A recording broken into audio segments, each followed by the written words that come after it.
Aminin ko po sa inyo yung mga kamag-anak ko, kahit yung mother ko is maka Duterte. Mga DDS din yun eh, pati kapatid ko. Makikita mo sa mga post nila, suportado nila yung mga Duterte, share ng share. Alam mo, minsan naitanong ko yung mother ko regarding dun sa bakit Duterte, bakit si Digong. Mahal nila si Digong. Alam mo sabi, mahirap daw si Digong, simple lang daw yung bahay, yung kinakain niya, natutulog sa ilalim ng kulambo, yun ang nakikita nila. Pero nung tinanong ko sa war on drugs, alam mo sabi ko, paano yung war on drugs? Ang daming natigok ng mga civilian, no? Hindi naman lahat adik, mga tanim ano lang naman. Alam mo sagot sa akin, wala ka pa alam, ganyan. Patay na yung mga adik-adik na yan. Mga adik, mga bisit sa bayan yan. Alam mo, ganyan. Paano yung mga tanim, lang, hindi na, mga civilian?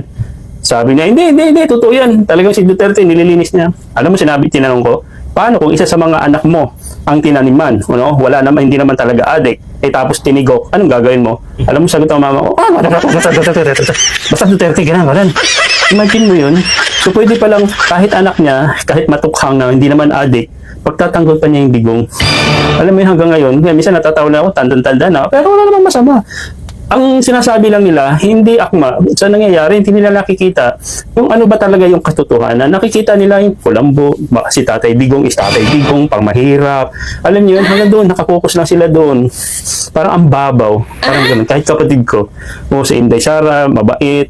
Si Tatay Digong, mabait. Kasi makatatay. Alam mo naman, ibig sabihin tatay, parang nire-respeto bilang isang ama, kumakain ng ganito, tuyo, nakakamay. Hindi nila nakikita behind nun.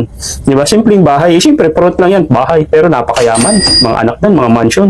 Siyempre, matanda na siya. Hindi naman niya kailangan, pang front lang yun. Dahil minsan natatawa ako eh. So, ako lang tanging PBBM. So, ang mga PBBM kasi, facts, ibig sabihin pro, patunay. Di ba? Tulad ko, talagang pinapanood ko yung mga hearing, yung mga kamara, sila hindi naman eh. Di ba? Nadadala lang sila sa mga kaibigan nila, mga kumari, Tatay Digong, Tatay Digong. Diyos ko, may mga DDS. So ito naman sa akin, dodugtong ko lang, no? Wala naman akong pakaalam kahit yung mga kamag-anak ko, kamag-anak natin lahat, susuporta sa kabilang grupo. Tulad ng Duterte. Basta ikaw, alam mo sa sarili mo na sa tamang sinusuportahan ka. Kasi yung iba, tulad ng mother ko, sinusuportahan si Duterte kasi nga yung mga kaibigan niya, maka Duterte. Pero hindi galing niya mismo sa puso niya. Maganda kasi pag talagang gusto mo suportahan yung isang politiko, no, isang tao, is yung alam mo yung nagawa niya. Ikaw mismo ang nakaalam na karapat dapat na suportahan mo siya.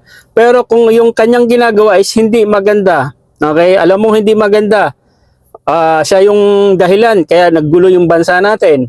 Tapos napilitan ka lang dahil may mga kaibigan ka, mga kumare, no? Dahil Tatay Digong, ikaw naman, makikitatay Digong ka na rin kasi nga, nahihiya ka na makipag-BBM ka dahil mga kaibigan mo is maka Duterte, napipilitan ka, nahihiya ka. Pero deep inside, maka-BBM ka. So, dapat sabihin mo, no, pagdating sa mga ganitong issue, hiwalay ka sa kanila. Magkaibigan kayo. Pero dapat, no, kamag-anak kayo, pero dapat pagdating sa mga ganito, ay di may kanya-kanya kayong pinaglalaban, isuportahan yung bawat kung ano yung leader na gusto nyo. Kailangan nagkakaproblema, lalo na sa pamilya, no, nag-away-away dahil magkaiba yung ano nila, yung tawag dito, yung sinusuportahan, no, may kanya-kanyang paniniwala. Yung isa, alam niya, ganito siya. Yung isa naman, ganito, ganyan. So, respeto ba, ang tawag doon, respeto na lang sa bawat isa na kung ano yung sinusuportahan. Pero karamihan talaga nadadamay lang yung iba, lalo na kung ang magulang is Duterte, yung mga anak magiging Duterte na rin kahit sabihin nating ayaw nila. Siyempre walang makakainin, magagalit, mag-aaway. So ganun din sa akin, yung kapatid ko at saka yung mother ko, yun, maka Duterte. So no choice ako, ganun talaga, may kanya-kanyang mga poon yan eh. So hindi pa sila namulat sa katotohanan. So ganun din ang sasabihin nila sa akin, magnanakaw ganito, magnanakaw yung administration. So it depends, no? So yun yung ano ko, yun lang yung na-advise ko.